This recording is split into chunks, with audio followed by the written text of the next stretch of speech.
So it seems like I'm left alone quite a lot when I visit my parents, and I think about some of the stuff I have access to, my collections. Actually, I should call them my old collections because technically, since I don't have access to them, I'm not really adding to them. And they weren't my collections, this was my stuff. So anyways, just to get straight to the point, I figured, why not go through a bunch of old floppy disks right off the bat. It's also handheld vision today, because I wanted to do it in this kind of cramped space. So, anyways, Paperboy. I mean, it was a constant in my system. And it was only recently that I realized that it's probably like my first shooter. I didn't think of it as a shooter, and I don't even know when I started playing this. This was released in 1980. I don't think this actual DOS version was released in 1984. But the box was very similar to the NES version. But yeah, we used to have the boxes and mails and everything, and I'm guessing it was probably my sister who trashed everything in the attic, who also trashed those nice game boxes. I love the Genesis versions. The closest thing I think that comes to it, because they have all the zaps and bams and broken windows, and maybe not the closest in sounds, because we played off PC speaker. We didn't have any Roland or MT32 or anything like that. EGA graphics though, sweet EGA graphics. Ooh boy. On YouTube, I look up some of the music for these games. I'm like, where's the PC speaker version? I want to hear that. I've looked for it before online. It just makes me wonder, why isn't there a channel that consistently uploads PC speaker soundtracks? Probably very, very few people would give it a listen. But yeah, Kazani Golf got a lot of play as well through our house. That was one that we owned in the box and everything. That PC speaker soundtrack is constantly playing through my mind. The castle level, the windmill, and there'd be like this little fairy in some of the levels that would play a special tune at the very beginning, and you scroll through the level just to see where it is and plan your shots just accordingly to hit it.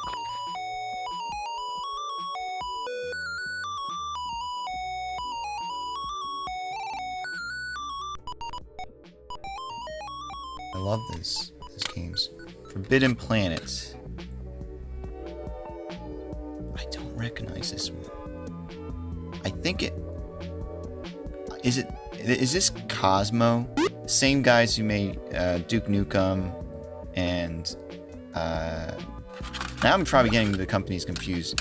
But Commander Keen and everything, there was a game that was like that, platformer game where you played an alien with suction cup hands. You could climb walls, much before Mega Man X, right? But I think this is the first episode of that game series. Now this isn't even a complete set of all the stuff we had. We also had the wide 5 1/4 floppies. We used to call these things hard disks, but now I guess I'm just so used to calling them floppies. But oh boy, speaking of episodes, Goodbye Galaxy, Manor 4, baby. Love this game. Although there's a lot of secrets in this game, and I never figured out. There's a pyramid in the lower left corner of the map screen that I know it leads you to some secret level. There's like you can see the pyramid. It's in a little alcove of trees on the map. I know there's a level around it that leads there's a secret exit or something that leads to that level, but I never could figure it out. Funny thing is now, I have so many games just from going to garage sales. I'm not trying to brag, but back then, you get a game every now and then, and you learned it. And I'm probably, forget a lot of things about this game. I'd be decent at it. I know some of the secrets. I knew this game. I knew it inside and out. And I can't say that for a lot of the games I acquire at garage sales now. Where in the world is Carmen Sandiego? I could never play this game, but my brother could, and I watched him. And I love the sounds. What do we got here? Major Striker. Now, see, these are some of my these are the shooters I had access to. We didn't have a Sega Genesis for a long time. I think we got it in like 93. Maybe I should block these things because it's exciting. You see Sylphie there, you're like, oh man, I want to. Yeah. Anyways, Major Striker. This was like I wasn't getting shooters, and this was the only way I could get shooters.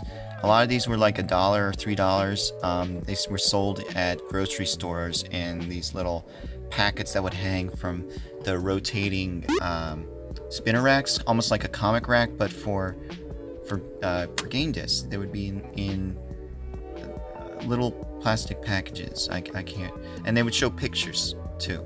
So Major Striker, I know we're gonna find in here Killablaster, and I'm not sure which is which. Like I don't know, I don't remember how this game looks at all. Sylphid though, I do remember, and Sylphid, it just took me forever to actually beat this game. I went back a couple of years ago, and even before I was doing YouTube stuff, I filmed myself beating this game and Dexter and everything, and I just kept it on my hard drive. And it's I don't know, maybe I should do something with that, but yeah, Sylphid, solid shooter. Lemmings, I mean everybody needs Lemmings. Duke Nukem 2. Maybe Duke Nukem 1 is in here. Some of the games we had, my brother got on blank discs. He shared games with kids at his school, and he would bring them home. But this one we bought. Overkill. I think this is another shooter. Anybody recognize these companies? Because these are the kind of packs. Bricks though. Bricks is a really good puzzle game. I'm not sure if it's made by Taito, but there's a game by Taito. It was even released on the Nintendo that's very similar to Bricks. King's Quest. Now I couldn't get into King's Quest. It's a little too text heavy for me, but my brother, he could, and I liked watching him play these games. And this is only disc 1 of 1, but once you get to like King's Quest 5, they have you going through like 9 discs or something. King's Quest 4, 1 of 3, 2 of 3, 3 of 3. This is something I never saw my brother play, or maybe a little bit. I think this is where you play as the daughter. So, yeah. Now, Dexter, wow. A robot that transforms into a jet and shoots homing lasers. That game would sell today. Maybe it wouldn't. I'm always confounded by, how these robot games didn't sell at all back in the day on the systems like Cybernator and Metal Storm. These are rare games. Metal Warriors. These are rare games because nobody bought them. Maybe they're just poorly advertised. But Dexter's one of my faves. Very hard game. Requires strict memorization. I mean, you get to level 3 and you get hit somewhere, that you can't get past some point, a stage or 2 ahead of you. It's a hard game. It took me a summer to beat this game, revisiting it like 15 years afterwards. Here we go. Quest for Glory 2, Trial by Fire. These games originally released, this is the original EGA version, but there are some fan groups that went back and did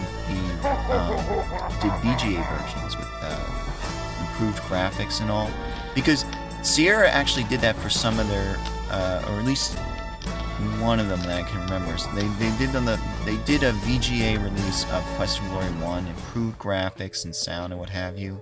Not that it's any, I don't know if there's any differences other than the graphics, but yeah, they made a VGA. There's a fan group that made a VGA release of Trial by Fire, so I recommend looking into that. It's pretty cool.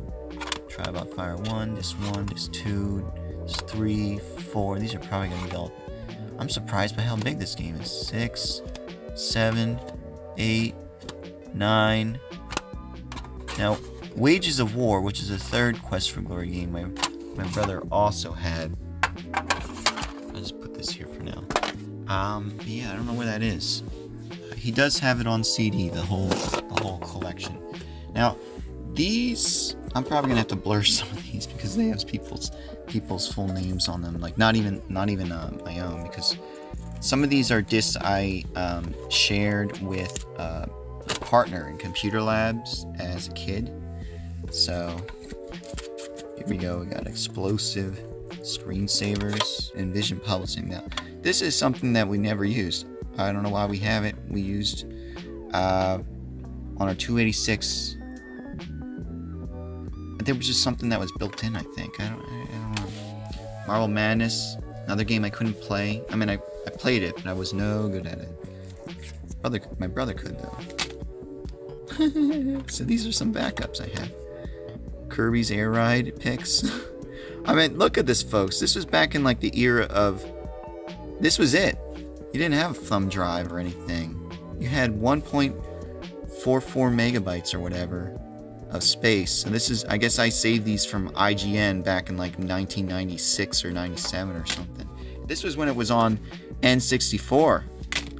And the funny thing is we had our 286 for a while.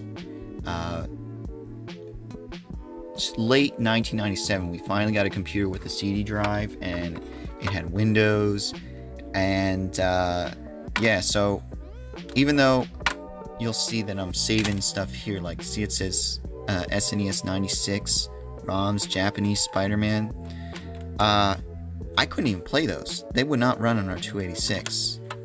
I think I got like a Game Boy emulator to run once, but it was really sluggish. WinZip Yoshi Island wallpaper. I'd be kind of curious. I think I pulled these off eventually onto onto like a thumb drive when I had the ability to do so and read discs. So then we got Zool. These are probably all computer stuff. Like not ROMs, but maybe, I don't know. We got Zool, which I mean it was released on the PC. Xerix 2 386 course. Nah. Nalek ROM packs. I wonder what that is. Breakout. One transform. I don't know. Game Gear ROMs. Genesis emulator. Lemmings PC. I'm wondering. I don't know. Zero boot disk. Most of these are just say Scorched Earth! Oh my god! Oh my god. I wonder why it says new, but oh my god, I love Scorched Earth. This was a game, I don't know how people knew about it, because having a computer was, not a lot of people had computers, and they were trying to get our generation up to speed with computers and all, because there were a lot of old people that, you know, they make fun of not knowing how to use a telephone or a computer or whatever.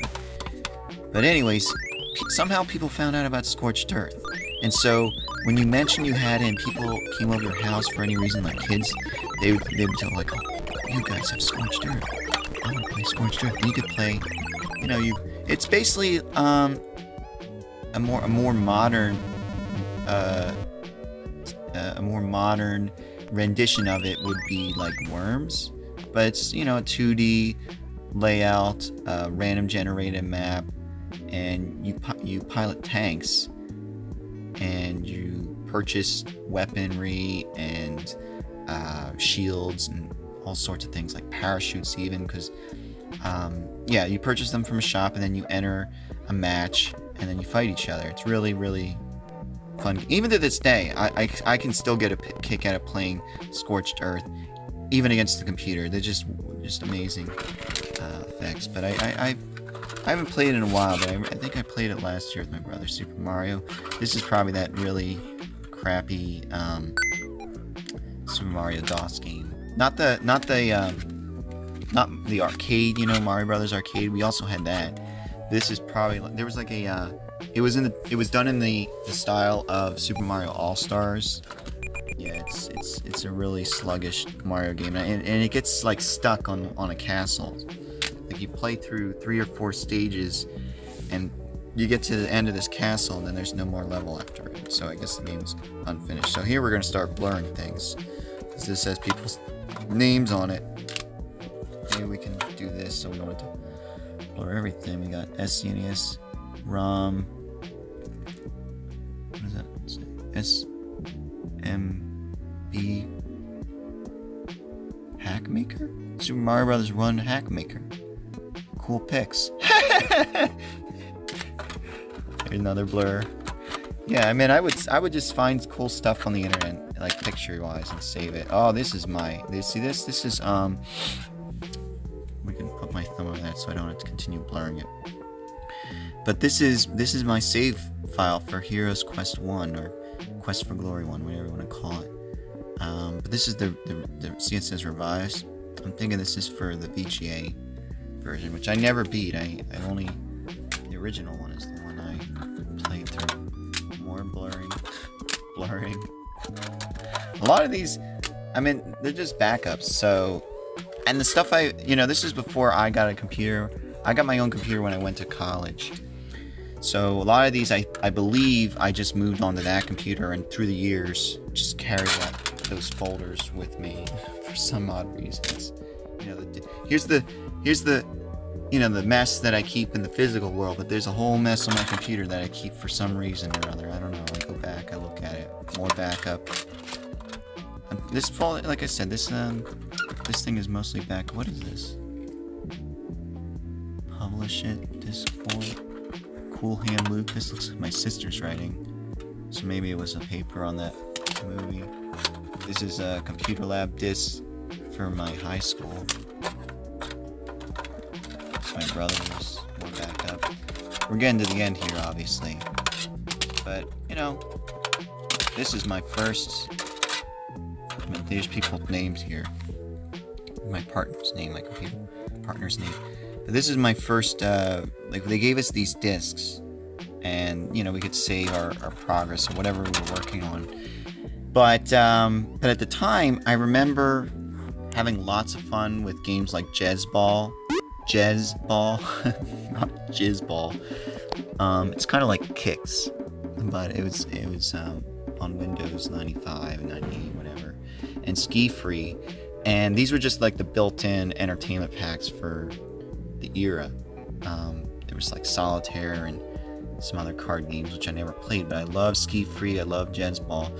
There may have been another game, but I remember like at the end of the year, at the end of 8th grade, we're leaving the school, and we're just like, let's just copy these games onto our disc, and yeah, we found out where the files were and copied them onto the disc. But yeah, that's pretty much the collection as it stands now. It's not as I wish you could have seen all the games we had. We had like the first Prince of Persia 2.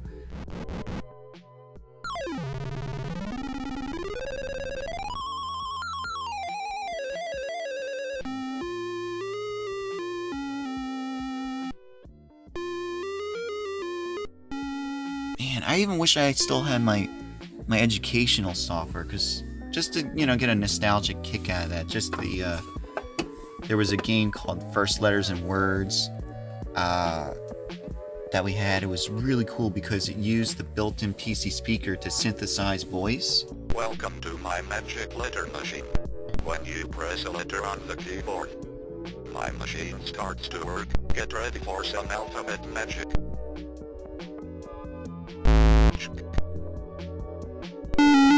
The letter W.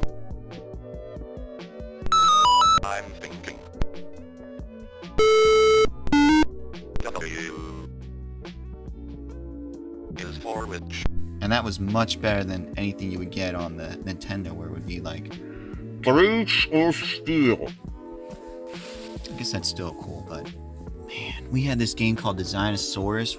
You could go into a laboratory and design a dinosaur, put together different parts of the dinosaur, their skeleton, and then you could print out the picture on your dot matrix printer, your Oki data, and they also had this mode in Designosaurus where you could choose a Rex, a Stegosaurus, or a Brachiosaur.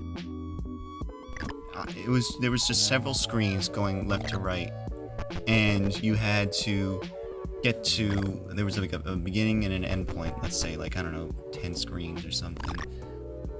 If you were the Rex, you would go onto a screen and you would hope that there was a Stegosaurus or a Brachiosaur that you could walk over and you could eat them, because what was constantly happening was your life was draining, almost like an adventure, the early Adventure On games.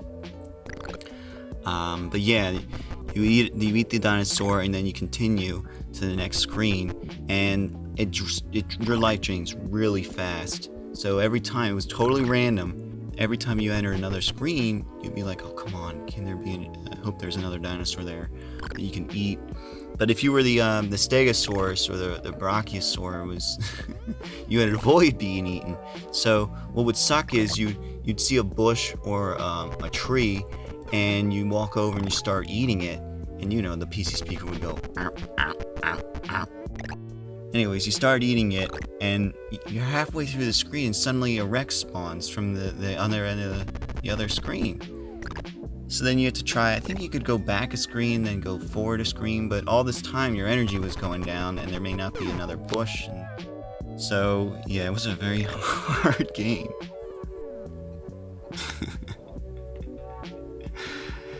Sticky Bear, oh man. I don't know, games like that, they were everywhere and then they were nowhere, and I'm wondering now if are there still Sticky Bear games around, like maybe on phones and tablets and such? Maybe like there's a small European community that supports Sticky Bear. I don't know. It's just the game was everywhere, and now you don't even see it. But I guess that's due to the fact that you just don't walk into computer stores every day and you look at computer software. Market of games changed so much. It's like, how do you find the good from the bad? Print shop. What else do we have? We had some Disney games like this PacMan Clone based around Tom Sawyer. And you would run around this maze, and you would avoid, I don't know the names of the characters off the top of my head. I think one of Aunt Polly, then there was some other guy with a beard, and then there was a bear, and you could go into the bear's cave and hide there for a bit, but then sometimes the bear would leave his cave. So the bear would leave his cave, and then you could run into the cave and hide there, but then sometimes he would return. It's a fun game, actually. Matterhorn Screamer, you would climb this mountain as Goofy. I guess it was based on some of those old Disney cartoons, like the Better Man.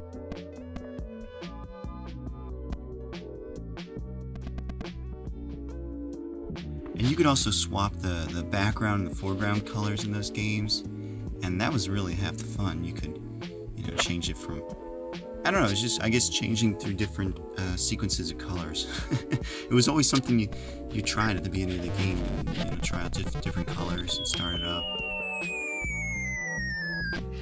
We had Tom and Jerry, this Tom and Jerry game where you play as Jerry the mouse, and you throw stuff at Tom, like you try to hurt him and you get points. And you just keep on doing that. It's like an arcade game just for a score. And you could fire firecrackers at him. You could pilot a plane and drop bulbs. You could throw a tomato in his face. You could sword fight with him using these long needles.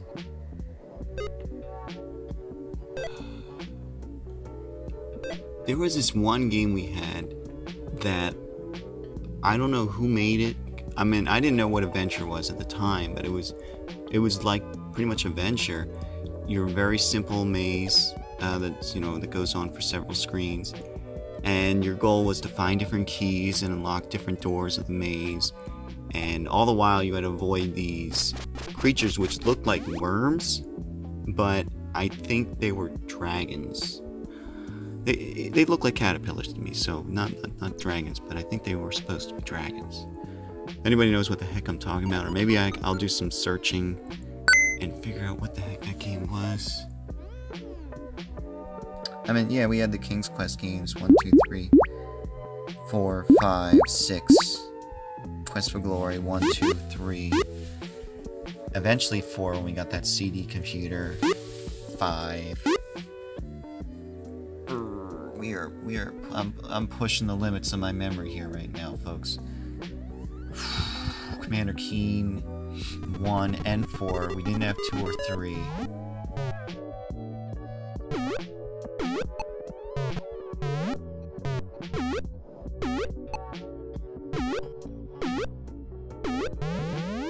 We had Keen Dreams though. That was sold in those little these kinds. I remember it was like one of the spinner racks. I still have them at one of the boxes. Thank goodness I grabbed that before I'd left. I had the original Ninja Turtles on the computer, which I can never beat because there's a jump in there that's broken. It's broken. On the NES version, it's super difficult, but on the PC, it's just broken. You can't pass by it. The only way I was able to beat it eventually was I learned that there was a code where you could clip through buildings on the overhead map. There were games that came afterwards when we eventually got CDs. Like I eventually got like Dexter 95 and Dark Colony and Dominion Storm Over Gift 3 when I got into RTS games. Begun.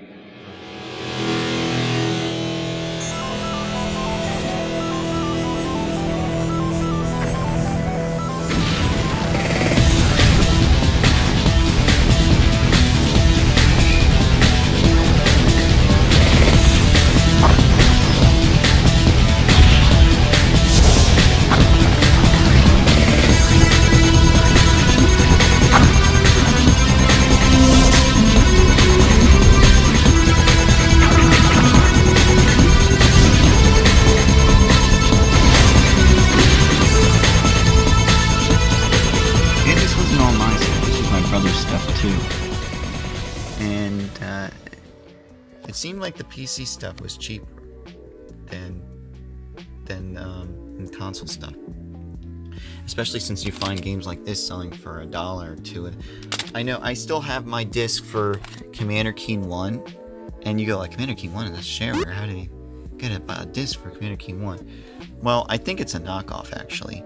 I bought it actually at a store for $1. It was like in it was a bookstore that sold computer software, and there would be this they had these card catalogs with discs, and I remember flipping through it and my brother was like, oh, that's Commander Keen, you should buy it. And it was only $1. It was the first game I ever bought ever. Anyways, and it was at the Franklin Mills Mall, if anybody knows Franklin Mills Mall. Anyways, that's it. That's all I have. Reminiscing. List some of your favorites below. List some of the titles you had. I remember seeing stuff like Jill the Jungle. We never had that. Or the Rabbit King, Jazz Jackrabbit. We didn't have that either. Played it at CompUSA. A lot of these games, if we didn't have them, we still play them at CompUSA. So, you know, even though our PC wasn't up to snuff, we would still be able to play them. So that's enough. It's almost 30 minutes into this collection video. I think if you're still with me, you're brave, and maybe you have nothing else to do. But yeah, let's reminisce in the comments below.